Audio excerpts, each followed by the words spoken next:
여러분이 보고 있는 이제 퇴적물 혹은 퇴적암과 그 다음에 2부에서는 우리 격포 베이슨의 지올로지에 대해서 내일 모레 정도 우리가 관찰할 사항들이니까 이야기를 간단히 하도록 하겠습니다. 자, 첫 번째 내용은 그래서 첫 번째 우리가 보고 있는 이 세디멘트의 특성은 어떤 것들이겠는가. 그 다음에 두 번째는 그러면 이거 보고 있는 이 세디멘트들은 어떻게 해서 생성이 되는가?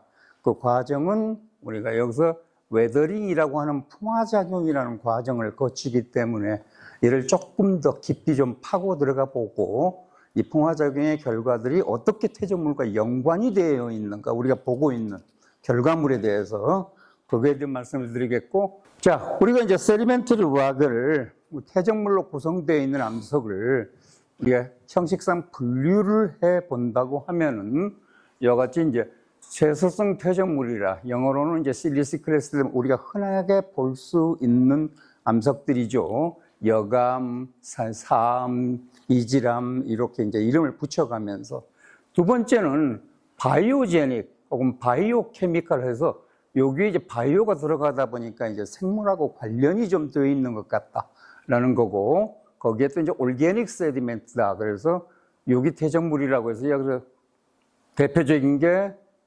석회암, 그다음에 처트라고 해주는 암석이 또 종류가 있고, 또 유기 퇴적물에서 이제 석탄과 오일 쉐일이라고 하는 암석이 있겠습니다. 자, 그 다음에는 이제 케미컬 세디멘트, 화학 퇴적물, 이름에서 의미하는 것처럼 이제 화학적으로 침전에 의해서 만들어지는 것들이다. 그렇죠. 물로부터 그래서 증발암, 이베포라이트 혹은 아이언스톤, 철을 함유하고 있는 암석이다.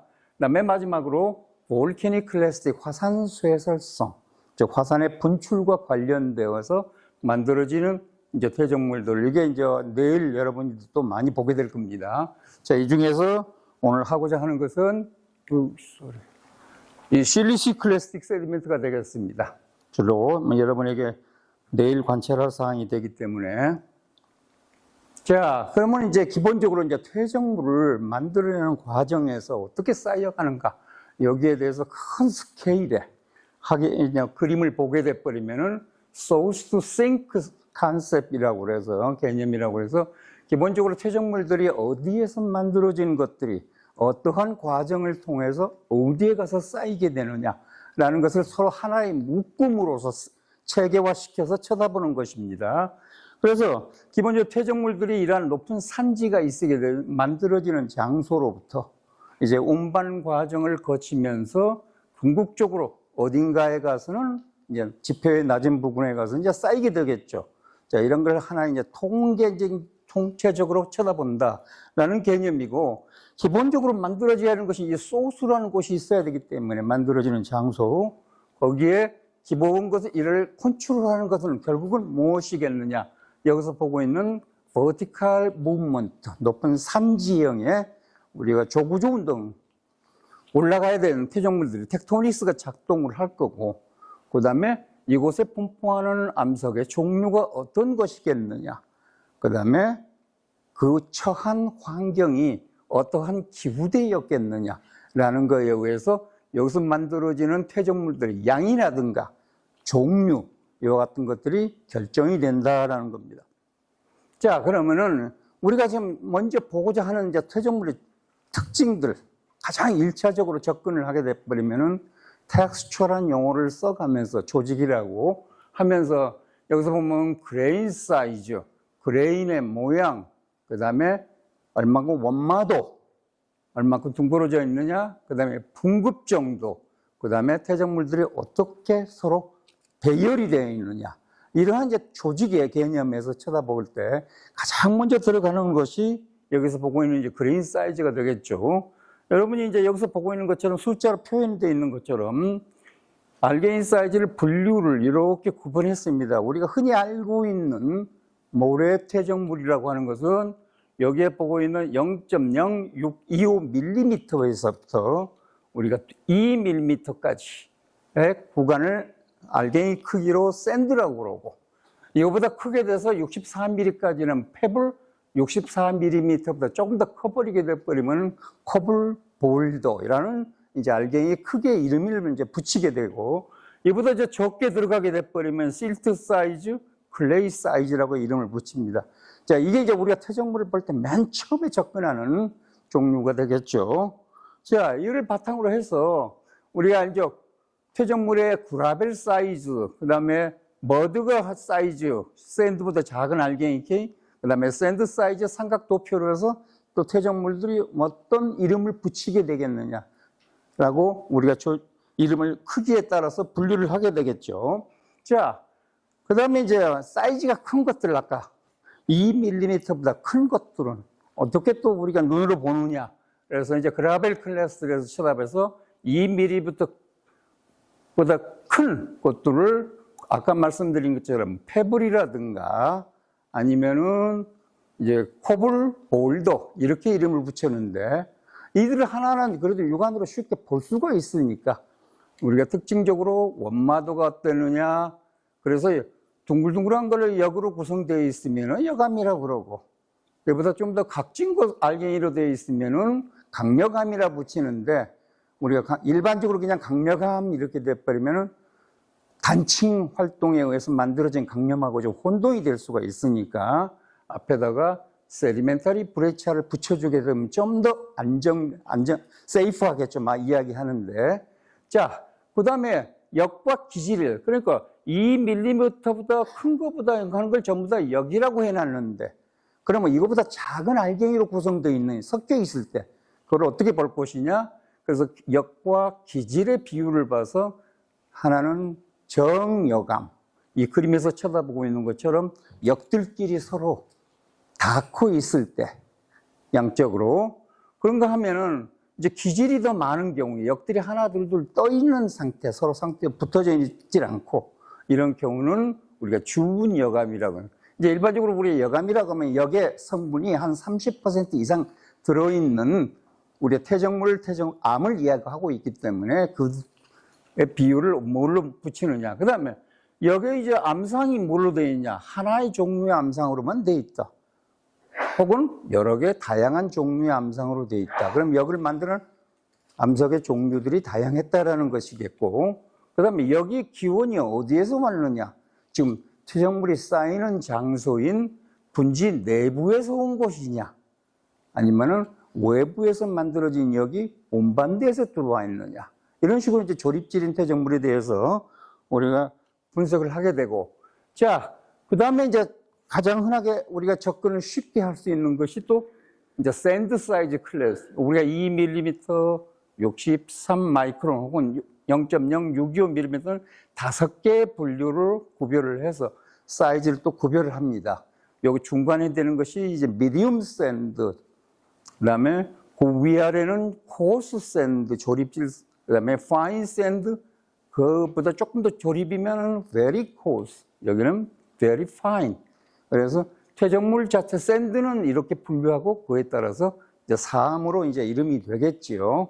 자, 여기까지는 우리가 많이 보는 거고. 자, 그러면 이제 이와 같이 이제 샌드에 있어서 이게 조직들은 어떻게 달라지느냐라는 것인데, 여기에 밑줄 쳐 있는 것처럼 이 하나하나의 알갱이에 작동을 했던 조건이 무엇이었느냐. 다시 말해서 바람에 의해서 된 것이냐, 운반된 것들이냐, 아니면은 얼음에 의해서 운반된 것이냐, 아니면 물에 의해서 운반된 것이냐. 이러한 조건에 따라서, 그 다음에 그러한 조건들이 어느 정도까지 시간적 간격을 두고 작동을 했느냐에, 이에 따라서 퇴적물의 이 텍스처들이 달라진다. 예를 들어 여러 보게 되면 알갱이 사이즈들이 다 조금 다양하게 나타나면서 각이 져 있죠. 자, 되게 마운티니어스 스트림이야.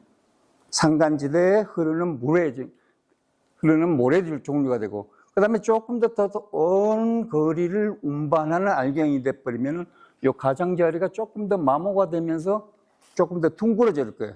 각이 진 게 없어지고. 자, 그러다가 이제 비치까지 오게 돼버리면, 해안선으로 오게 돼버리면은 여기에는 이제 운반되는 물에 의해서 운반된 것뿐만 아니라 웨이브, 타이드에 그죠? 의해서도 또다시 움직이고 있기 때문에 더 알갱이들이 둥글둥글해지게 되게 되죠. 자, 그 다음에 또 여기는 바람에 의해서 운반되는 것들. 그림에서 보는 것처럼 굉장히 원마도가 좋습니다.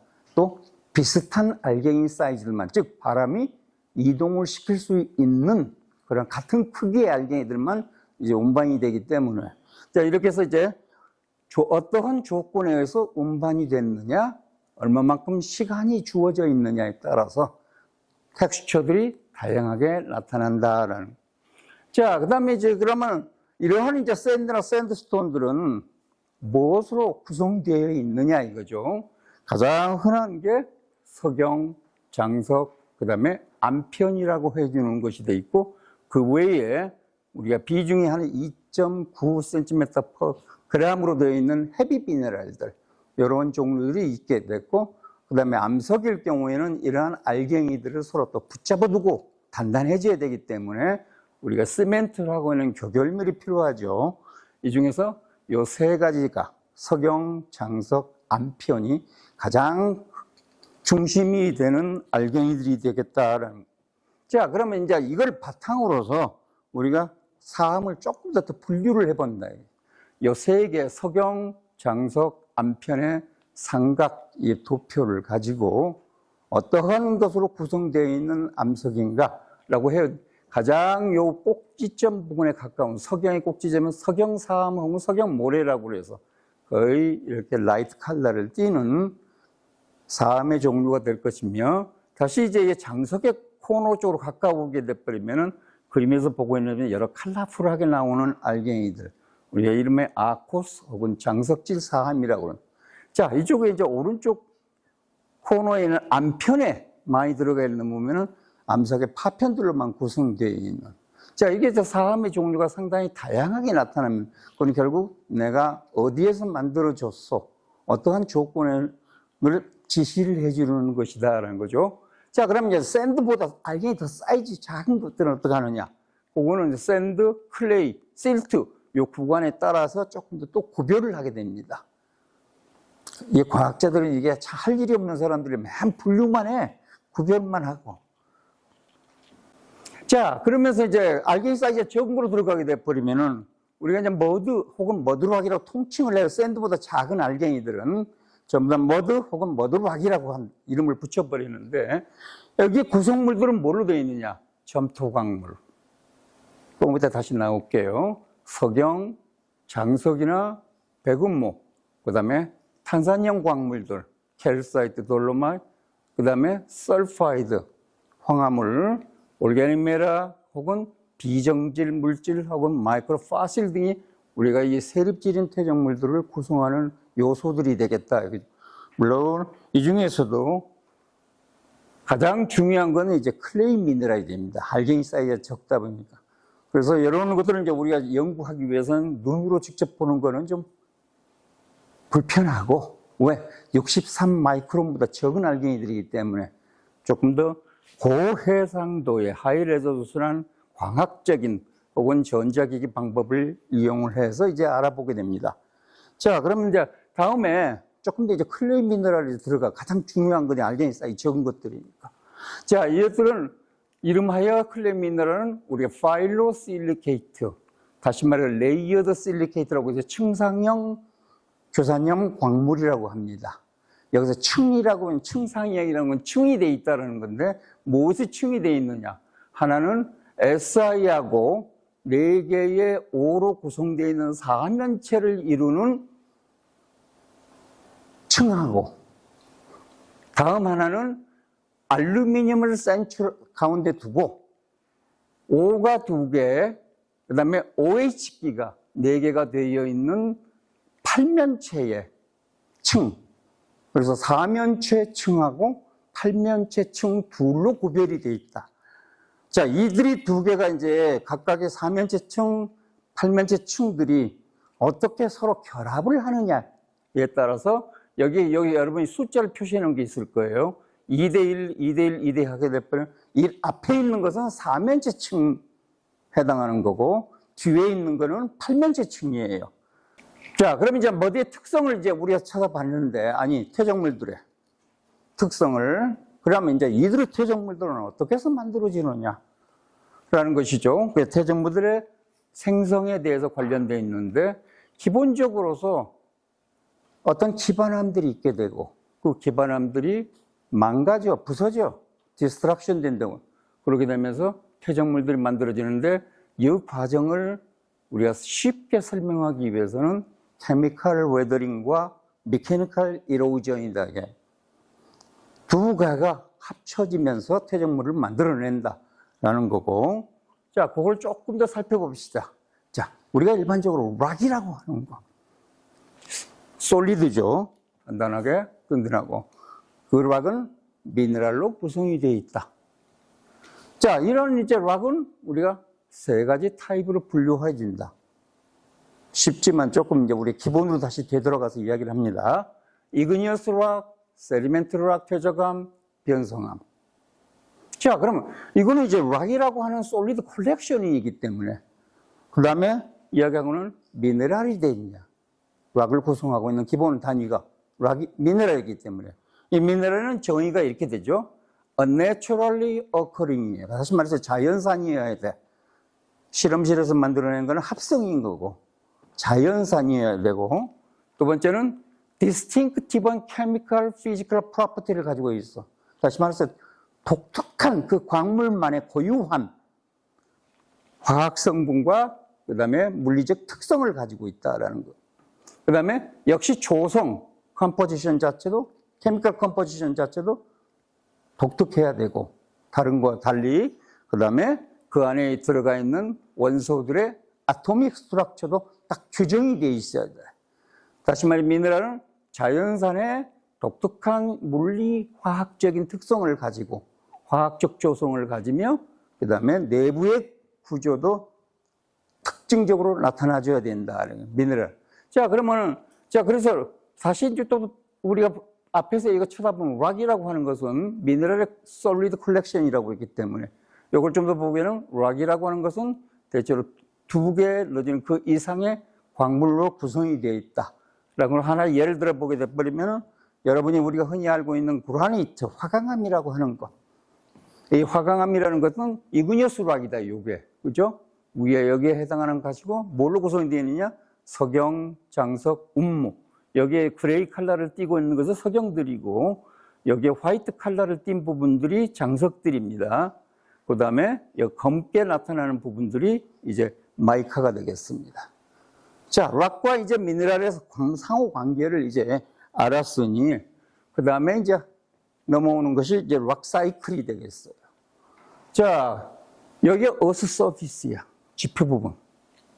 지표보다 노출되어 있는 모든 암석을 이름하여 그냥 아웃크랍, 노드라고 이제 이 얘기를 붙이고, 이 노드가 지표보다 높은 곳에 분포하고 있기 때문에, 여기 그림에서 보면 웨더링이나 침식이나 운반돼서 퇴적이 돼서 세디멘트가 될 거고, 지표 가까이에.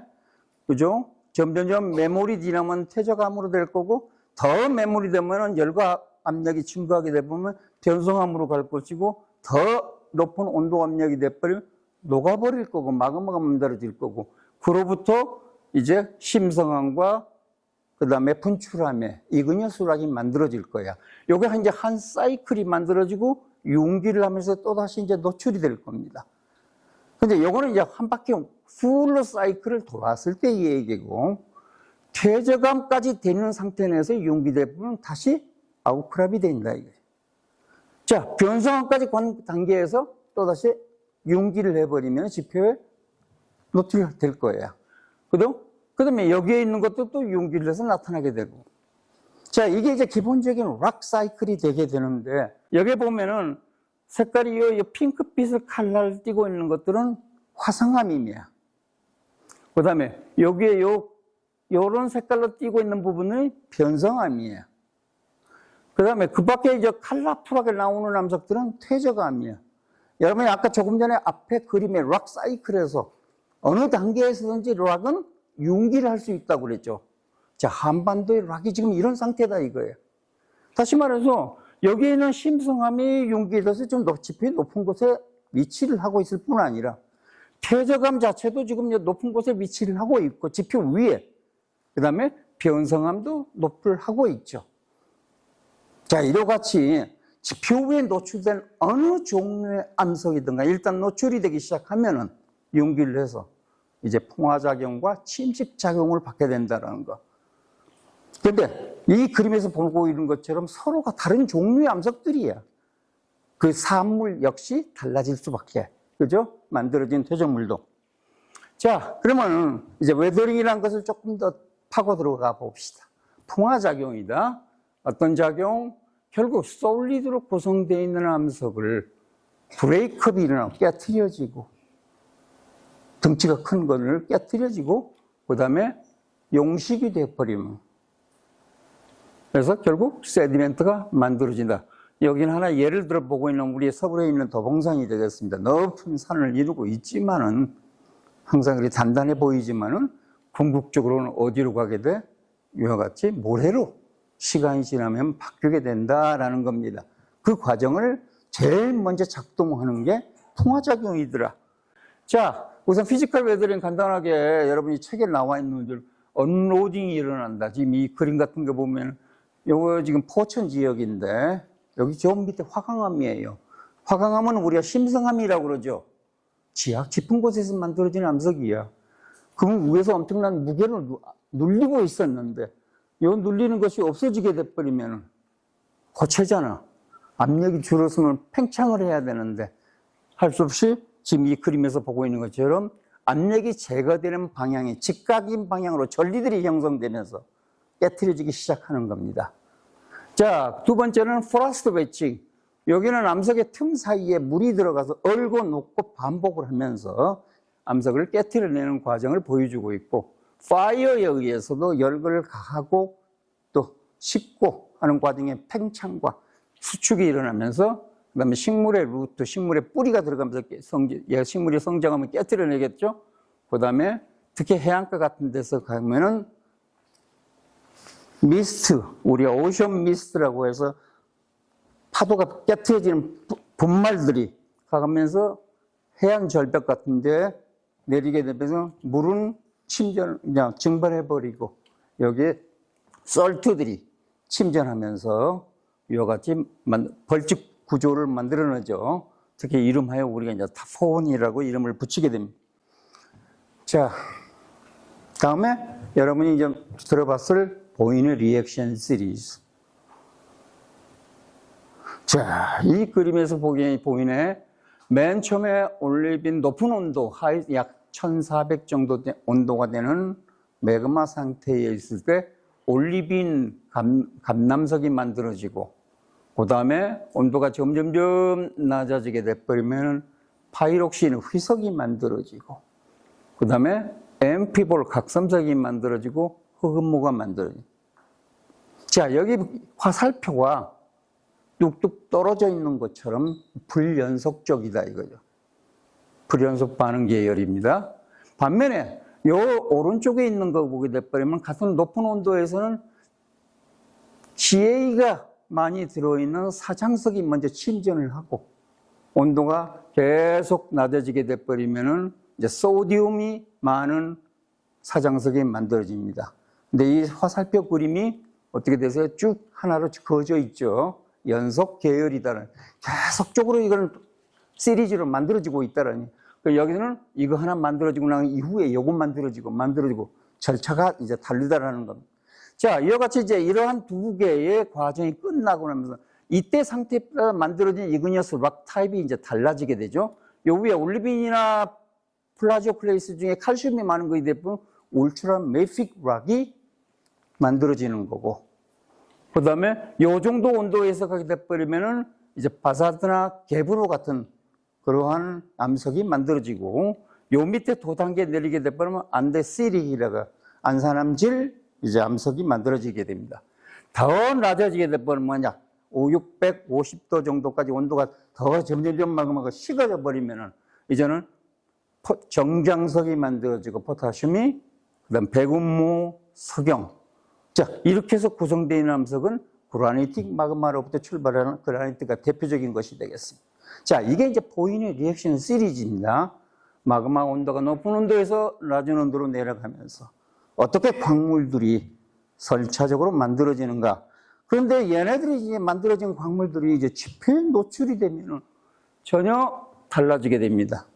왜? 내가 만들어졌던 온도, 생성했던 환경하고 지표에 노출되는 환경의 차이가 너무 많아지는 거예요. 1400도 정도 돼버리면. 지표 20도하고는 거의 1400도 차이가 되잖아. 불안해. 먼저 만들어진 광물들이. 반면에 나중에 만들어진 광물은 지표 온도 차이가 그렇게 많이 크지를 않아. 그러니까 조금 더 버틸 수 있는 힘이 있는 거예요. 안정화가. 자, 이렇게 해서 여기는 요 아래에 있는 광물들은 천천히 풍화작용을 받고 지표 환경에서 요 위에 있는 광물들은 빠르게 풍화작용을 받아버려요. 보이는 리액션 시리즈의 반대 방향의 미네랄 안정화 정도가 달라진다. 자, 그러면 이제 이 케미컬 웨더링이 일어나기는 방금 살펴본 그런 광물들을 가지고 봤을 때 어떤 변화가 일어나 화학적으로 일단은 가수분해가 됩니다.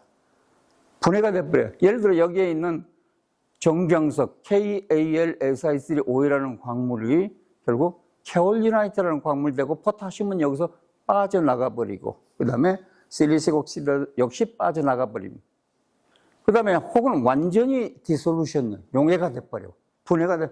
CaCO3하고 하면 칼슘 중탄산 이온으로 다 그냥 분리가 돼서 흔적 자체가 없어져 버리는. 자, 두 번째는 이제 옥시데이션, 이제 철을 가진 광물의 경우에는 이와 같이 2가, 3가로 이제 변환작용이 일어나고, 요 그림에서는 이제 요 위에 있는 하이드롤시스가 어떻게 일어나는가 하는 과정, 이런 암석 속에 들어있는 장석인 광물이 요같이 점점점 중간중간 빠져나가고, 왜? 여기서 포타슘 SiO2가 빠져나가니까. 요같이 점점점 성성성한 구조로 가다가 나중에 구멍이 뽕뽕뽕 뚫려 있는 이러한 장석의 변질 과정이 나타나게 됩니다. 자, 그러면 이제 이 피지컬 웨더링하고 케미컬 웨더링하고 서로 같이 동시에 일어난다고 그랬는데, 결국 케미컬 웨더링이 일어나기 전에 피지컬 웨더링이 더 먼저 선행을 시켜주면서 이제 케미컬 웨더링이 일어나기 쉽게 만들어주는데, 그 과정은 우리가 예를 들어 이러한 매스를 가지고 있는 블럭이 있다고 그럽니다. 여기에 면적이 몇 개가 돼요? 1 유니트로 혹은 1미터라고 하게 돼버리면 6제곱미터가 될 거예요. 표면적이. 요걸 절반으로 잘라버리면 양옆을. 여기에 있는 면적의 합은, 표면적의 합은 12제곱미터가 될 거예요. 요거를 더 네수로 나눴죠. 쪼개면 24제곱미터가 됩니다. 자, 이와 같이 표면적이 점점 늘어난다. 이게 알갱이 사이즈가 적어지면 적어질수록. 자, 이렇게 적어진 게 되버리면 지금 여기서 요 하나하나 알갱이 블럭들이 있으면 요 코너, 두 개 면이 닿는 부분이 가장 리액션이 빨리 일어나는 지대. 에너지가 모여지는 곳이기 때문에. 그래서 결국 케미컬 리액션 레이트는 뭐에 달려져 있느냐? exposed 된 surface area, 표면적이 에 의해서 비례해서 진행이 된다. 이렇게 되는 암석에 비해서 이렇게 된 암석은 훨씬 더 빠르게 케미컬 웨더링이 일어난다라는 거죠. 자, 이렇게 해서 만들어진 광물이 세컨다리 미네랄이 점토 광물이 되겠습니다. 풍화작분에 가장 안정된 상태로서. 자, 그 다음에 이들이 이제 결국은 이런 세컨다리 미네랄들은 종류가 여러 개를 알아봤는데, 이제 풍화가 진행되는 정도에 따라서 어떤 상태에서 만들어지는 건가라는 겁니다. 자, 풍화가 여기서부터 왼쪽에서부터 오른쪽으로 가면서 점점점 진행이 더 된다고 했을 때 만들어지는 광물의 순서를 쳐다보게 돼버리면 일라이트가 상당히 좀 빠른 풍화를 덜 받은 상태에서 만들어지고, 그 다음에 클로라이트, 다음에 스맥타이트, 케올리나이트, 마지막 깁사이트라고 하지는 광물이 이제 만들어집니다. 자, 그러면 이제 일라이트는 주로 어디에?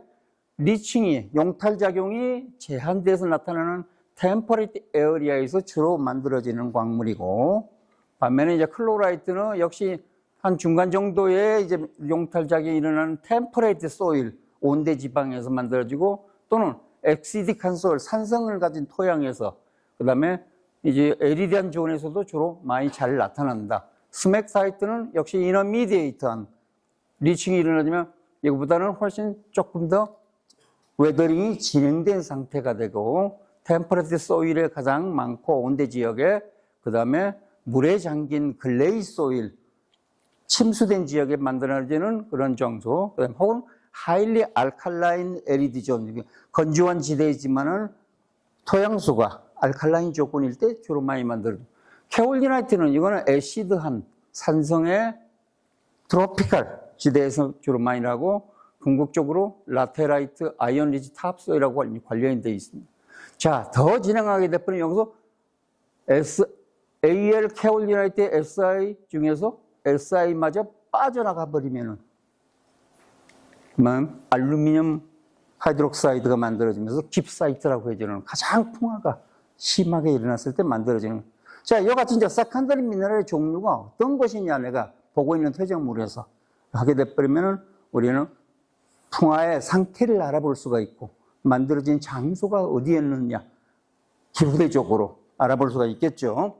자, 그러면 다시 한번 이제 보일의 리액션 시리즈하고 아까 살펴보는 거하고 방금 광물들하고 또 우리 링크를 시켜보게 돼버리면은 여기 올리빈이라든가 같은 데는 스맥타이트, 서펜틴이라는 광물들이 잘 만들어지고 2차 광물로서 그 다음에 파이록신 광물, 스맥타이트, 탈크, 버미큘라이 클로라이트가 그 다음에 여기 바이오타이트, 마이카 얘는 버미큘라이트, 캔다이트 광물들이 만들어질 거고 여기 플라조 클레이스에서는 캔다이트 그 다음에 요 아래쪽에서도 정경석 캔다이트가 만들어지고 모스코바이트, 일라이트로 광입니다. 자, 이와 같이 이제 원 광물이 어떤 암석이 어떤 광물을 가진 암석이 풍화를 받았느냐에 따라서 만들어지는 세컨더리 미네랄도 조금씩 차이가 진다라는 걸 알아볼 수가 있죠. 자, 그러면은 다시 한번 이제 조금 더 이제 디테일로 들어갑니다. 조금 이제 머리가 조금 아파질 텐데. 자, 다시 더봉산을 이루고 있는 폴리시드 슬랩을 만들어 보면 이런 모습입니다. 프레쉬한 경우에 요게 석영, 요 하얗게 된 부분들이 장석이지만 그 중에서 더 하얀 부분은 사장석인 부분이고 그 안에 약간의 핑크빛을 띠는 부분들이 나면 정장석이 있는 부분이에요. 그 다음에 요 검게 되어 있는 점점점 표시되어 있는 부분이 마이카가 있는 부분입니다. 자, 우리가 이제 화강암이 가장 기본적인 우리가 설명을 해주기 편하기 때문에 이걸 예로 쓰고 되는데 자, 풍화를 받게 돼버리면은 맨 처음에 크랙이 이렇게 생긴다 이거야. 양옆에. 따라서 여기 여러분이 보고 있는 것처럼 요 색깔이 좀 관찰이 되죠? 자, 이 부분이 가장자리에서 지금 변질이 진행되고 있는 것입니다. 먼저 물이 들어가면서 자, 이거보다 이제 조금 더 진행이 돼버리면은 이렇게 되는 거예요. 남아 있는 것들이 이제 더 적고 이름하여 이제 코어스톤이라고 이름을 붙이는데 자, 이와 같은 형태를 띠고 있는 뭐 건드리면 부서집니다. 부스러져요. 이러한 아직 스틸 락의 특성을 좀 지니고 있기 때문에 이름하여 우리가 셉 락이라고 해줍니다. 자, 이 상태를 더 진행하게 돼버리면 뭔 일이 일어나느냐. 산체는 이루고 있는 것 같은데 우리가 손으로 긁어보면은 전부 다 점토질로 점점점 아침께 앞에 게 앞에 게 요 이제 코어스톤이 있는 것들이 더 진행이 돼버리면 이제 모양새가 없어져 버려. 그것만 코어스톤도 그러면서 샘락이 만들어지고 더 진행돼 버리면은 이 그림에서 보고 있는 것처럼 점토질 물질만 손에 쥐게 되면 관찰이 됩니다. 이걸 우리가 세포라이트라고 합니다.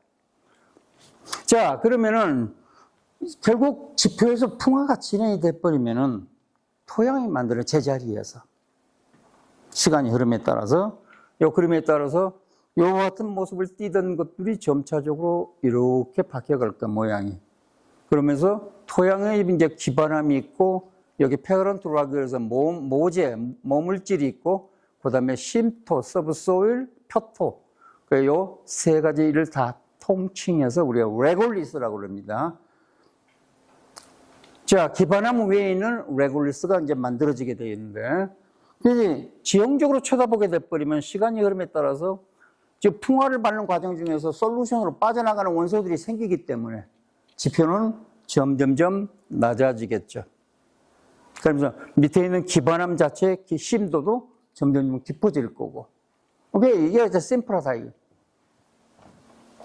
자, soil. 이렇게 해서 만들어진 토양. 자, 결국 이제 뭐에 의해서 조절을 받느냐? 클라이밋, 기후. 두 번째, 어떤 물질이 넣느냐? 기반함의 물질이. 그 다음에 토포그래피, 지형의 높낮이가 어땠느냐? 아니면 어떤 식생이 있었느냐, 없느냐? 그 다음에 시간이 얼마큼 주어졌느냐? 토양이 만드는. 자, 이러한 것에 의해서 토양의 두께하고, 그 다음에 토양이 만드는 층준, 그 다음에 광물 조성이 달라지게 됩니다. 자, 이 중에서도 이제 가장 중요한 게 이제 클라이밋입니다. 기후대. 자, 기후대는 이제 왜 중요하느냐? 결국 물하고 관련되어 있으니 화학적 풍화작용을 일으켜주는. 두 번째는 온도하고 관련되어 있기 때문에 화학 반응을 속도를 조절해 주는 것이기 때문에 이 두 가지가 가장 클라이밋에 연관되어 있다. 자, 그러면 하나 예를 들어 보자. 여러분이 이제 이와 같이 장석을 가지고 있는 암석이 있다고 그랬을 때 여기서 지표에서는 이제 비가 내릴 거고 소일이 점점 만들어지면서 지표로 토양수들이 점점 파고 들어갈 거예요. 자, 그러면은 이 장석을 가지고 있는 광물들은 시간이 흐름에 따라서 2차적인 케올리나이트라는 광물로 바뀌어버리게 된다. 그죠? 자, 여기에 주되게 작동하는 요인이 뭐냐? 자, 여기 위에 있는 관계식을 쳐다보게 되면 물과하고 이산화탄소하고 결합을 해서 탄산이 만들어지고 이 탄산은 다시 수소이온하고 중탄산이온으로 해리가 되죠. 둘로 나눠진다 이거. 자, 화학적 풍화적을 일으키는 것은 얘들이다 이거예요. 수소이온이에요. 요 아래 있는 관계식에서 다 사장석이고 정장석이 있는 다 하이드로겐 아이온이 관여를 한다 이거예요. 풍화를 일으키는 데는. 자, 그럼 CO2는 어디서 오는 거예요? 여기 위에 관계식이 출발은 여기서 했는데 여기에는 비가 내릴 때 대기 중에 이산화탄소를 붙잡고 내리죠. 그 다음에 토양으로 들어가게 돼버리면 토양에 있는 유기물들이 분해가 일어나면 CO2가 또 만들어지죠. 자, 이렇게 해서 이 CO2하고 물하고 관련돼서 하이드로겐 이온을 만들어냄으로써 수소이온이 결국 케미컬 웨더링은 이 하이드로겐 아이온에 의해서 일어난다고 해주면 되겠습니다. 자, 그러면은 클라이밋이 중요하다고 그럴까? 물하고 그 다음에 온도하고 관련되는 문제이기 때문에 전 세계 이제 클라이밋 리전을 쳐다보게 되면 크게 봐서 트로피컬 클라이밋 위치는 뭐 표시 안 해도 여기 서브 트로피컬 클라이밋, 템퍼레이트 클라이밋, 폴라 클라이밋 혹은 하일랜드 클라이밋 존으로 그래서 내부적으로 또 다시 또 다 이렇게 구별이 됩니다. 자, 그래 이게 각각의 이러한 클라이밋 존마다 또 그 내부의 세부 존마다 물의 어베일러빌리티하고 템퍼리처가 달라진다. 그래서 케미컬 웨더링이 일어나도 굉장히 다양하게 일어날 수밖에 없다 이거죠. 자, 그렇게 해서 만들어진 토양. 전 세계 또 이 토양학자들도 분류를 해놨어요. 토양목 12개를 구별을 해놨습니다. 이 왼쪽에서부터 가장 토양이 덜 발달된 상태에서 저 오른쪽으로 하면 가장 이제 진행이 되어 있는 토양이 되겠습니다. 자, 이 토양에 따라서 이름도 생소합니다, 여러분. 그렇지만은 내가 보니까 교과서에 나와 있어. 그래서 여기 엔티솔, 가장 최근에 만들어진 지표에 노출돼서 토양이 되는 애들. 그 다음에 히스토솔, 유기물에 의해서 만들어지는 거. 엔디솔, 화산재에 의해서 만들어진 토양. 그 다음에 젤리솔, 포마프라스트, 인셉티솔, 비호라진이 잘 발달하지 않는 거. 에리드솔, 드라이 데저트에서. 버티솔, 이 스웨일링 클레이, 아까 몬모리나이트, 스맥타이트 그룹이 있는. 그 다음에 엘피솔, 마일드 엑시딕, 몰리솔, 그냥 그라스랜드에서 초본지대, 울티솔, 그다음에 요거는 strongly acidic 산성인 토양에서 스포더솔, 코니퍼러스 포리스트, 우리가 이 침엽수림에 만들어지는 토양. 그다음에 아크시소울이라고 해서 요거는 트로피컬 웻 옥사이드로 구성이 되어 있는. 자, 특징이 하나가 우리는 이름 말할 때 소일이라고 그러는데 얘들 분류는 전부 다 I자 없죠? 아, 토양의 종류를 구별할 때는 I자가 없다. 소일이다. 라는 것을 알 수가 있죠. 자, 우리나라는 그러면 이 중에서 어떤 상태인가? 여기 쳐다보면 우리 한반도의 그림에 이제 전 세계 그림에 그려진 거 보면은 엔티소울이 약 15% 정도 차지해. 엔티의 위치가 어디예요? 여기야. 그 다음에 인셉티소울이 75.8% 정도 돼 있대. 어디에 인셉티소울이 있습니까? 여기가 있는 거예요, 여기. 비호라이전이 잘 발달하지 않는. 그 다음에 울티소울, 약 4.5% 들어가 있는 여기 있대. strongly acidic한 soil. 비율은 이제 이렇게 돼 있다는. 다시 말해서 한반도에 발달되어 있는 토양들은 잘 발달되지가 않았다라는 얘기예요. 왜? 지형 자체가 산지형이기 때문에 그 산지형에 오래 토양이 만들어질 시간적 여유를 주질 않아요. 비가 많이 오거나 그러면 쓸려져 내려가 버리기 때문에. 그래서 우리는 그렇게 발달되지 않은 토양을 가지고 있다라는 것이고, 더군다나 이제 울티솔 같이 비록 숫자적으로는 적게 나타나지만 이건 뭐냐? 우리가 산에 무슨 나무가 많죠? 소나무지요. 그죠? 이 소나무의 침엽수 그 잎 떨어지면은 산성 토양이 만들어져 버려요. 그래, 울티솔이 이제 어느 정도 좀 만들어지고 있다. 자, 다시는 우리 한반도는 우리가 마지막 빙하기 이후에 홀로세 오는 동안에 그렇게 많은 따뜻한 시간적 여유를 못 준 거야. 그래서 한반도의 토양은 그렇게 잘 발달되지 않은 것 같다. 자, 오케이. 이제 여기까지 토양하고 이제, 그러면은 개념적으로 생각했을 때, 그러면 클라이밋은 워터 어베일러빌리티, 그 다음에 템퍼리처 관련되어 가지고 풍화의 정도가 차이가 지더라. 자, 이거를 그러면은 우리가 개념적으로는 이해는 간다. 머리까지. 가슴까지는 안 내려와. 그래서 그거를 이제 조사해 보기 위해서 인디애나 대학의 이제 교수인 바수라는 사람이 한번 이걸 실증을 해 봐야겠다라고 해가지고 북미 대륙에 요게 하나는 이쪽에 사우스 이스턴 사이드 쪽에 있는 아팔레치안 마운틴 지역하고 그 다음에 이쪽에 이제 요 서부 쪽에 북서부 쪽에 나타나는 라키 마운틴 지역에 있어서 그만큼 이게 온도하고 빗물이 내리는 양등의 차이가 지니까 요 남쪽은 비교적 휴미드하고 여기는 비교적 이제 건조한 지대니까 자, 이러한 지대 비슷한 기원암으로부터 노출된 암석으로부터 유래된 퇴적물들이 그만큼 풍화의 차이를 나타내느냐 조성해서 해봤어요. 그랬더니 이 그림에서 보면 석영, 그 다음에 장석, 락 프라그먼트 요 세 개 가지고 막 그 하천 퇴적물에서 조사를 해보니까 렐러티브리 휴미드한 지역이나 아팔라치안 지역은 그만큼 얘네들이 양이 줄고 석영이 조금 더 많아진 반면에 요 서쪽에 렐러티브리한 에리덴 존에서는 스틸 펠스파를 많이 가지고 있고 락 프라그먼트를 많이 가지고 있더라. 이게 이제 기후대의 컨트롤에 의해서 만들어 퇴적물의 종류가 차이가 지는구나 라는 것을 이제 실증을 한번 해본 거예요. 뭐 그렇게 팬시한 건 아니지만은 자 이제 퇴적물로 만들어지는 과정을 다시 한번 봅시다. 지금 이 그림에서 보면은 아까 쳐다본 것처럼 이제 화강암의 슬랩입니다. 자, 여기는 화성암의 분류 중에 심성암에 해당하는 부분. 석영, 알칼리 장석, K 장석입니다. 그 다음에 플라지오클레이스 분류.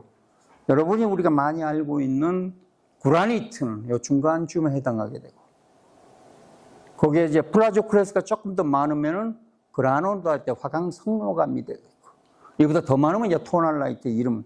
자, 이렇게 이제 종류가 이렇게 분류가 됩니다.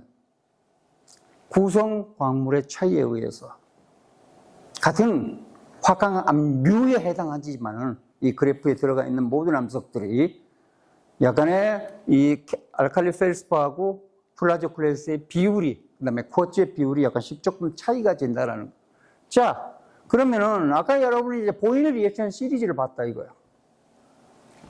지금 여기서 말하고자 하는 거는 지금 아까 이그니어스 락을 분류하는 거에서 지금 사장석하고 알칼리 정수하고 석영의 비율이 되겠다 이거예요. 이거 먼저 나가버렸구나. 자, 그림에서 보면 전 세계에 나와 있는 에버리지 그라니트. 아까 그 삼각 다이아그램 중간쯤 해당하는 부분이죠. 거기에 비율은 평균은 석영이 33% 정도 차지해. 사장석이 28% 정도 차지해. 그 다음에 K펠스가 30%, 28% 정도 차지해. 석영, 사장석, K펠스와 비율이 이렇게 요거는 1대1 정도 비율이고 요거는 33% 정도 차지하게 되죠. 자, 그러면은 이제 이걸 바탕으로서 우리가 이제 이 에버리지 그라니트를 가지고 풍화가 진행된다면 어떻게 어떤 종류의 퇴적물이 만들어지겠는가를 한번 가보죠.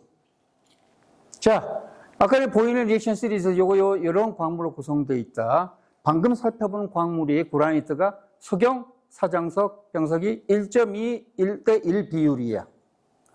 그런데 아까 보이는 리액션 시리즈에서 쳐다보게 돼버리면은 정장석보다는 사장석이 먼저 높은 온도에서 만들어진 것이기 때문에 지표의 풍화 조건에서는 더 약할 수밖에 없죠. 더 빨리 없어진다 이거야. 사라져버려.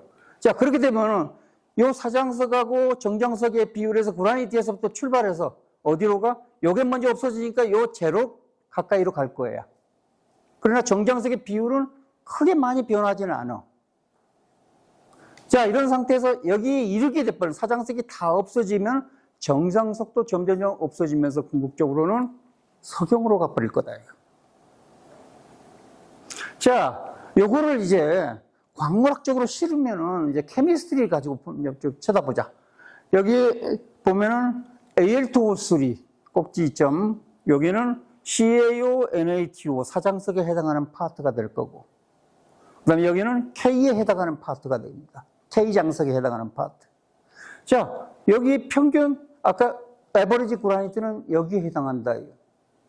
자, K장석과 여기 사장석이 50대 50 비율로 들어가 있는 그 딱 중간 지점에서 출발을 해서 점점점 이게 없어지게 돼버리면 방향은 이 방향으로 진행되다가 이게 완전히 다 제거가 되면은 그다음부터 K가 없어지면서 궁극적으로 알루미늄 옥사이드로 간다. 자, 이게 이제 웨더링의 진행 방향이야. 가는 게 길이. 광물학적인 변화, 화학적인 변화가.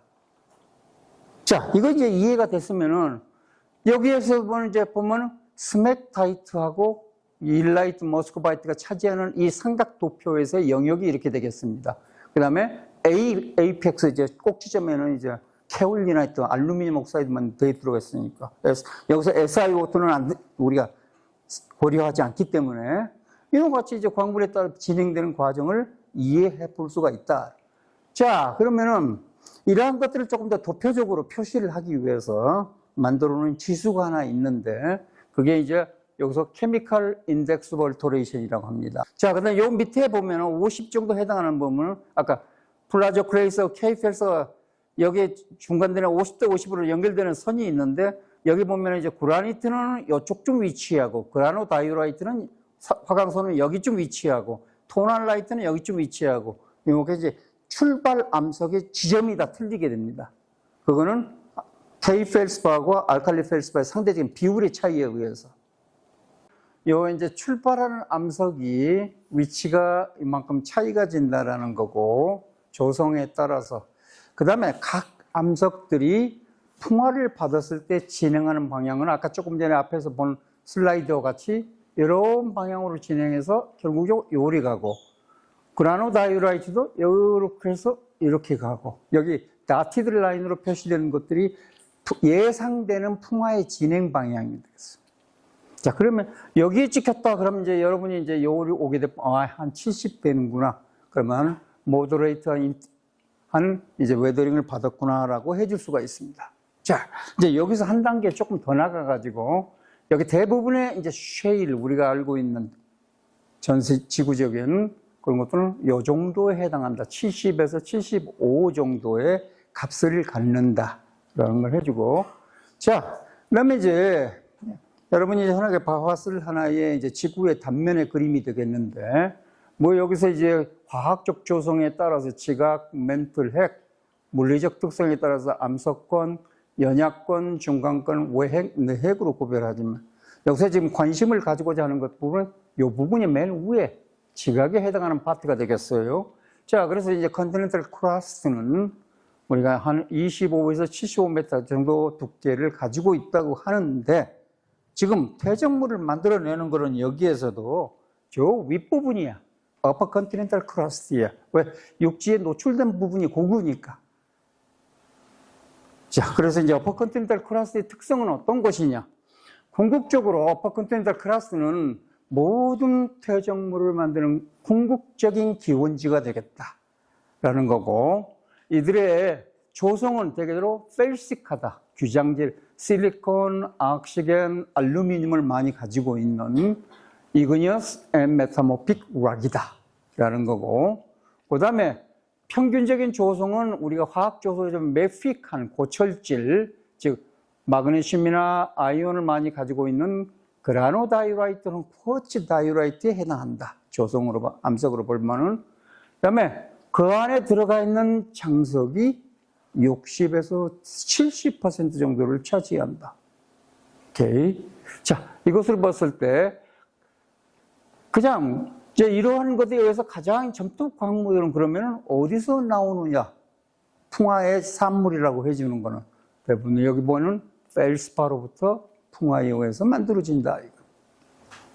자, 그래서 이제 우리가 통계적으로 쳐다봤을 때, 요 쉐일, 클레이 미네랄을 주로 구성되어 있는 쉐일의 전 지구적인 세디멘터리 레코드에서, 기록에서 보면은 약 한 60%를 차지하다 보니까 요 숫자 얼핏 비슷해지죠. 그래서 궁극적으로 우리가 세디멘트를 만들어내는 데는 펠스파 웨더링이 굉장히 중요하다라는 거예요. 양적으로만 뿐만 아니라. 자, 그러면은 이제 이걸 좀 더 분석을 한번 봅시다.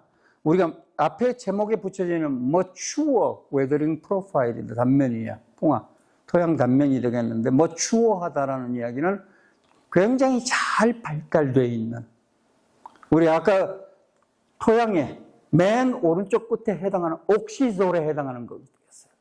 그러한 이제 웨더링 프로파일도 위에서 쳐다보게 돼버리면은 위에서부터 깊이 심도에 따라서 1, 2, 3, 4로 나눠서 봤을 때 깊이에 따라서, 자, 심도 1 and 2, 이제 여기 오른쪽에 있는 그림에 표시되는 것은 석영, 점토, 장석, 암석의 파편의 상대적인 함량을 그냥 그려놓은 거고, 왼쪽에 그리면은 우리가 점토 광물의 종류를, 클레이 미네랄을 이제 상대적인 함량을 적어놓은 것이 됩니다.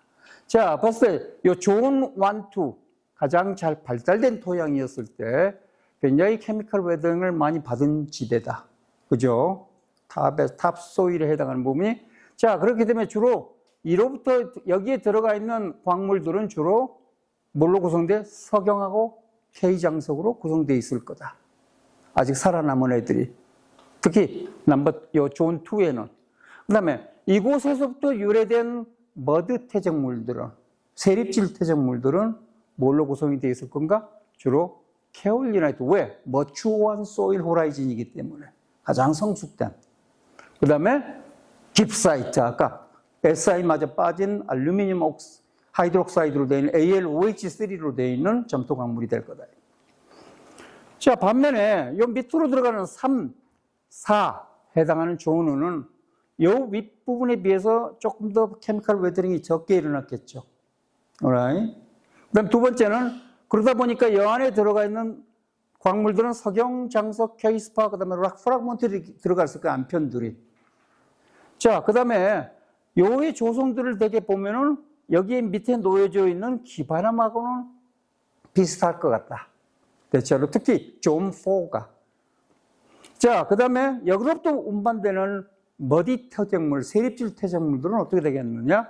대부분이 컴플렉스 클레이, 지금 여기서 이야기하는 버미큘라이트, 그 다음에 스맥타이트, 이런 종류들이 있는데요.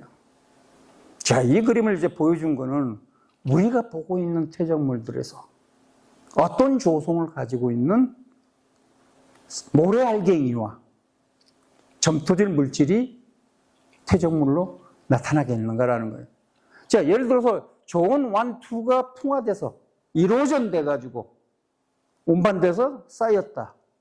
존 3, 4가 침식이 돼가지고 운반돼서 쌓였다. 혹은 존 1, 2가 없을 상태에는 이 부분이 지표가 될 거예요. 3, 4가. 이런 상태에서 퇴적물로 공급이 된다고 했을 때 만들어지는 퇴적물의 조성은 사뭇 다를 거다라는 겁니다. 자, 여기서 봤을 때 궁극적으로 이제 웨더링에 이제 소일 충전에서 웨더링이 일어나는 것들이 이로전이 되고 침식 작용을 받고 그다음에 침식돼서 운반되는 과정 중에서 분급 작용이 일어나게 되면 이제 퇴적물들 조성이 원 출발지부터 점점 좀 바뀌어 간다 이거예요. 기반함으로부터. 자, 이렇게 봤을 때 다시 여러분이 ACNK라고 그래서 아까 알루미늄 옥사이드, 칼슘, 소디움, 포타슘 이쪽에는 이제 K장석, 그 다음에 사장석, 그 다음에 이쪽은 석영에 해당한다고 해주면 되겠는데, 자, 이렇게 봤을 때 만약에 이제 unweathered weathered, 다시 말해 풍화를 받지 않은 그라노다이오라이트라고 했을 때 여기 정도 출발점이 될 거예요. 시작점이, 기반함이. 풍화는 어떻게 돼? 이 방향으로 진행된다고 해서 붉은 라인으로 표시하는 것처럼 시간이 지름에 따라서. 그러면서 그에 따라서 이 CIA 인덱스가 어떻게 돼? 점점 높아지게 되겠죠. 진행이 되는 과정 중에. 자, 그런데 운반되는 과정 중에서 분급작용이 있는다면 알갱이 사이즈 큰 거하고 적은 거하고 분리가 일어나. 샌드하고 머드한 퇴적물로. 자, 이렇게 돼버리면은 벌크 세디멘트는 이 라인을 따라가겠지만은 분리가 된 세립질 퇴적물하고 조립질인 샌드 알갱이는 플라팅되는 위치가 틀리다진다. 자, 그러면 알갱이 사이즈가 좀 더 굵은 것은 샌드 사이즈 알갱이는 덜 풍화받은 거죠. 그렇기 때문에 요 그래프상으로도 요 라인의 아래쪽에 찍힐 거고, 머디한 퇴적물들은 풍화를 더 많이 받은 퇴적물들이기 때문에 요 라인의 위쪽으로 간다. 여기서 출발해서 여기에 이제 풍화가 진행됐다 할 때 샌드 퇴적물들은 여기쯤 찍힐 거고, 머디한 퇴적물들은 요 위로 찍힐 거예요. 트렌드 라인보다.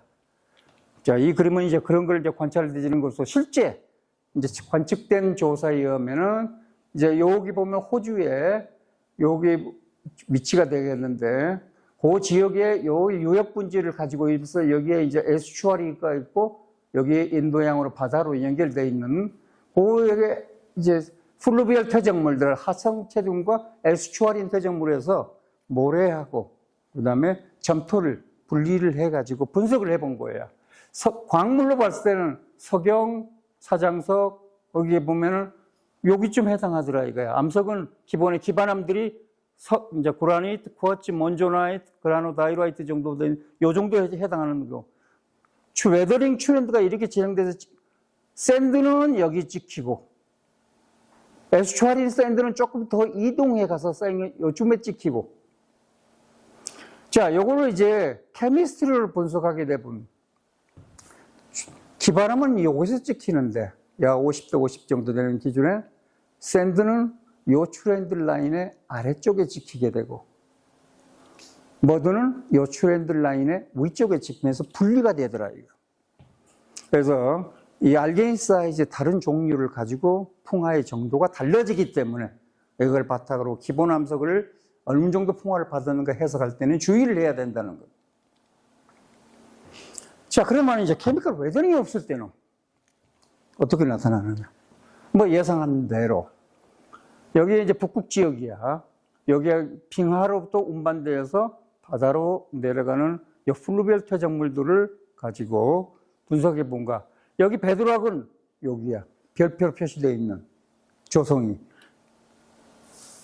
그런데 평균 퇴적물들은 다 여기에 찍혀버려.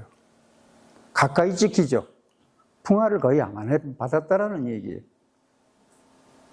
자, 요거는 인디비주얼 하나 점들을 찍어 놓은 거고, 그 평균으로 해 놓은 것이기 때문에 거의 퇴적물들은 기반암의 조성을 그대로 나타내준다. Why? 케미컬 웨더링이 없기 때문에 빙하에 의해서 그냥 깎여져 가지고 만들어진 생성된 퇴적물이 되겠죠. 자, 그런데 그렇게 봤을 때 이제 퇴적물 조성하고 이제는 우리 웨더링하고 관계를 쳐다보게 되버리면 세디멘트 조성이라고 하는 거는 결국 웨더링 프로파일의 조성하고 거의 유사하다 이거야. 즉 출발한 장소에서 거기에 나와 있는 석영이나 장석의 비율, 그 다음에 사장석과 정장석의 비율 등이 기본적으로 우리가 관찰하고 있는 것들은 웨더링 프로파일의 스타일. 이거는 기반암하고는 차이가 조금 진다 이거예요. 왜? 풍화를 받았기 때문에. 자, 그 다음에 두 번째 이제 세디멘트 컴포지션은 그렇기 때문에 베드락 컴포지션을 직접적으로 지시해 주지는 않는다라는. 자, 그러면서 이제 머드나 쉐일이 가장 웨더링을 많이 받은 2차 생성물로만 주로 구성이 되어 있기 때문에 우리가 이걸 이용을 하게 돼버리면은 결국 어떤 클라이밋 존에서 어떤 정도의 웨더링을 받았는가를 가늠해 볼 수 있다라는 것이 되겠고, 그 다음에 이제 하천 환경에서 운반돼서 침식과 소팅이 일어나게 돼버리면은 이제 장석 종류도 조금 더 알비릭한, 원래 출발보다는 NA가 많은 것들이 달라지고 기온암보다는 왜? 탈식한 것들은 이미 벌써 풍화작용에 의해서 사라져 버렸기 때문에 틀리다라는 것을 이야기를 해주고 있습니다. 자, 이제 다시 이 그림으로 다시 되돌아왔습니다. 자, 여러분에게 이제 조금 생각해볼 생각을 가지라는 거예요. 여러분이 관찰한 석영모래하고 장석질 사암모래, 안편질 사암모래. 이제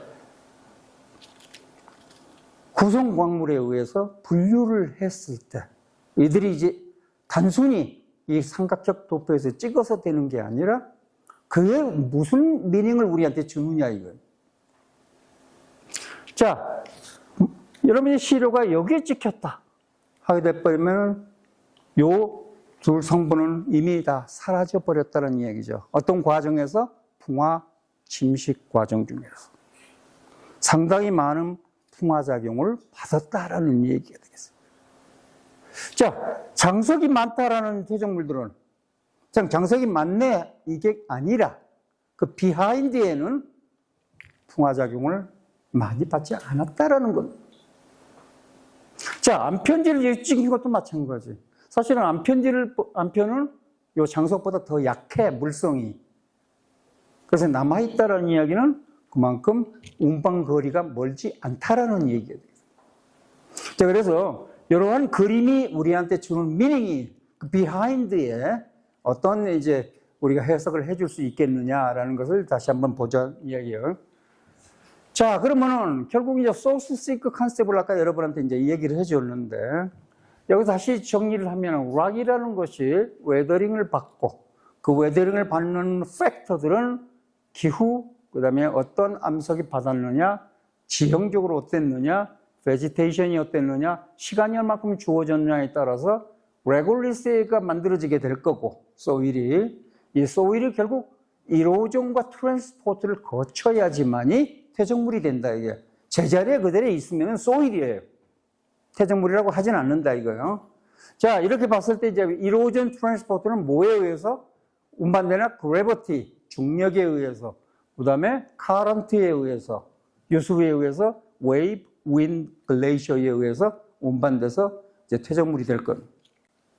자, 그러면 이제 결국은 소스 싱크라고 해서는 우리가 진행되는 과정을 설명했는데 출발이 이제는 싱크로부터 출발해서 소스로 이제 역추적을 해보게 돼버리면은 결국 우리는 뭐를 알게 되느냐? 기원지에 있어서의 운동이 어땠는가? 당시 팔레오 지오그래피가 어땠는가? 그 다음에 팔레오 클라이밋이 어땠는가 하는 것을 이제 역추적을 해서 우리가 해석을 하게 된다라는 얘기. 지금까지 여러분한테 이제 어떻게 퇴적물이 만들어지는 과정을 이야기를 했지만은 요거를 이용을 해서 역으로 우리는 해볼 수 있다라는, 자, 그렇게 하는 것을 우리가 프루브넌스 스타디라고 합니다. 기원지 연구. 자, 그러면은 이제 조금 더 정리를 큰 스케일에서 쳐다봤을 때 우리가 베이슨, 세디멘터리 베이슨 용어가 있는데 우리가 이제 지질학 하는 사람한테는 그냥 통칭이에요. 두 가지가. 그렇지만 베이슨이라고 하는 것은 그냥 지표의 낮은 부분이야. 세디멘터리 베이슨이라고 하는 것은 그 지표의 낮은 부분이 퇴적물로 채워졌을 때만이 우리가 퇴적 분지라고 이야기합니다. 그래서 요거는 지형학적으로 주로 쓰는 용어고 되고, 요거는 지질학적으로 쓰는 용어인데 우리 지질학에서는 요 두 개가 다 같이 합해져서 하게 된 그냥 베이슨이라고 해도 의미는 같이 통한다라는 거고. 자, 그러면 이제 이러한 세디멘터리 베이슨이 있으면은 지표의 낮은 부분에 포지셔널 인바이러먼트가 퇴적 환경이 쌓이는 장소가 만들어질 거고, 여기에는 또다시 이제 분류가 되죠. 대륙의 환경, 퇴적 환경, 그 다음에 전이대, 해안선 근반, 그다음에 머린 환경으로 또다시 구별이 될 거고.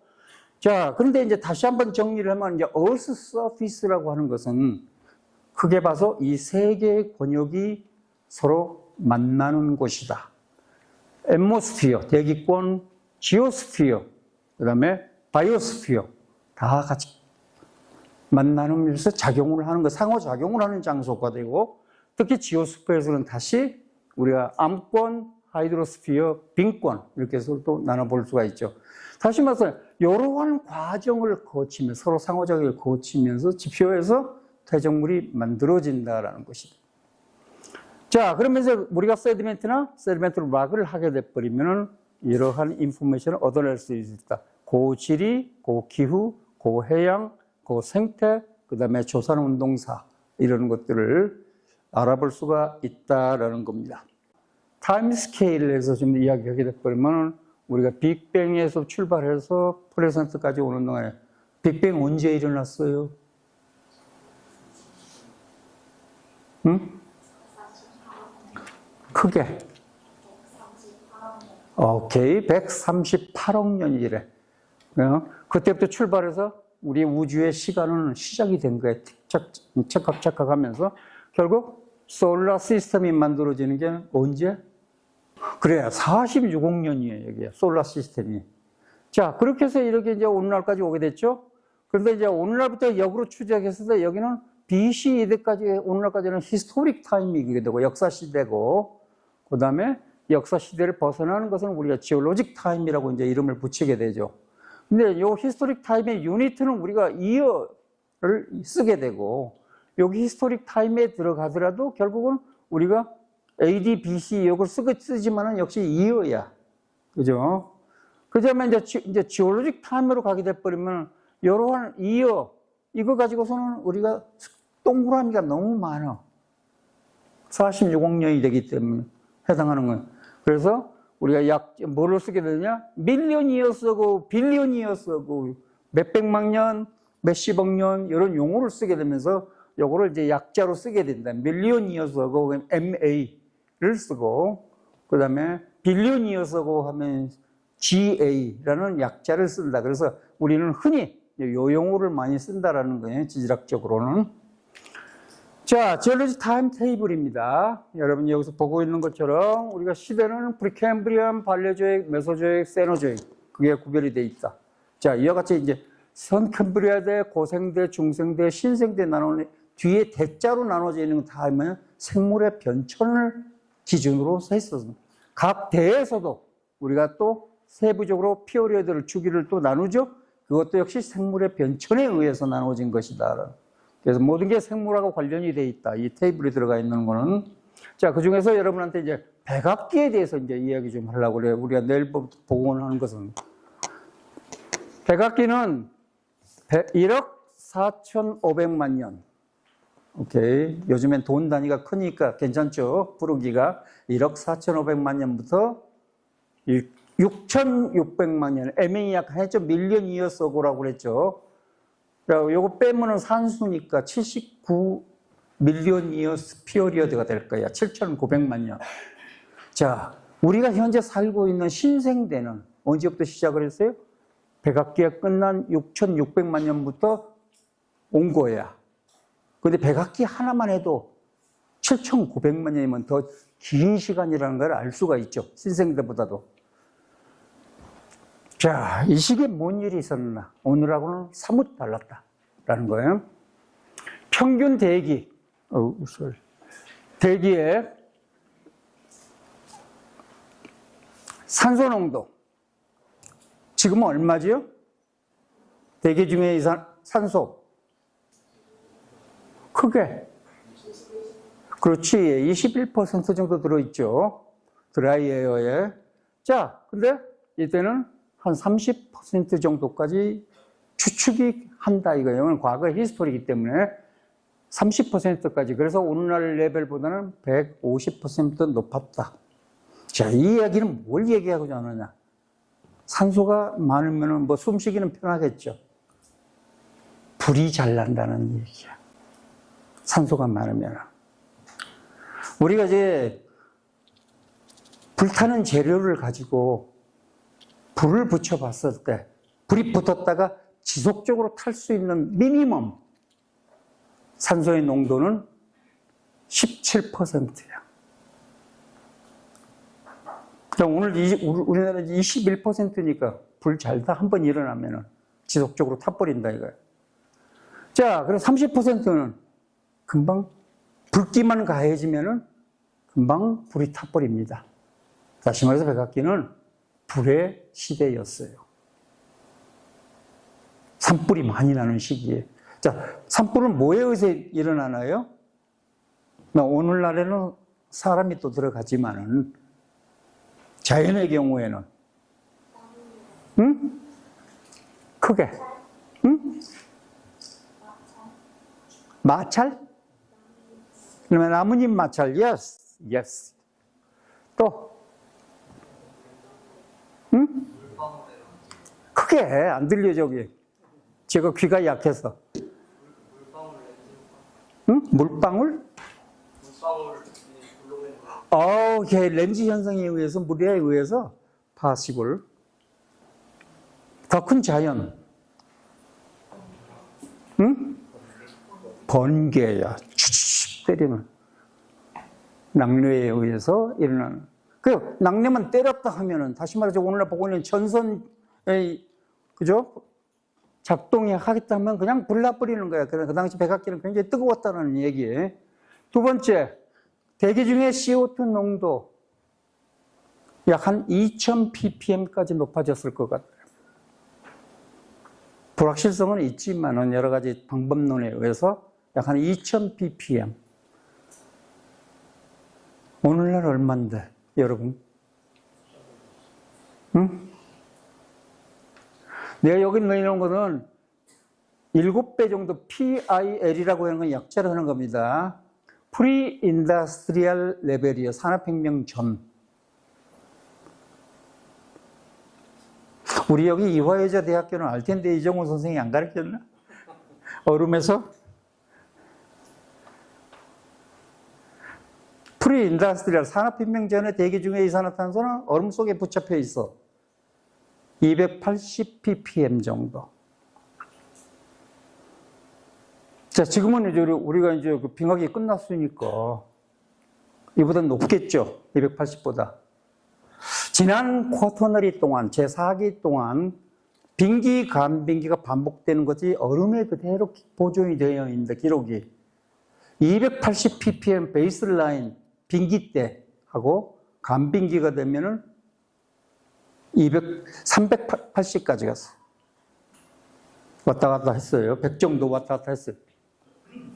자, 오늘날은 얼마에 됐겠는가?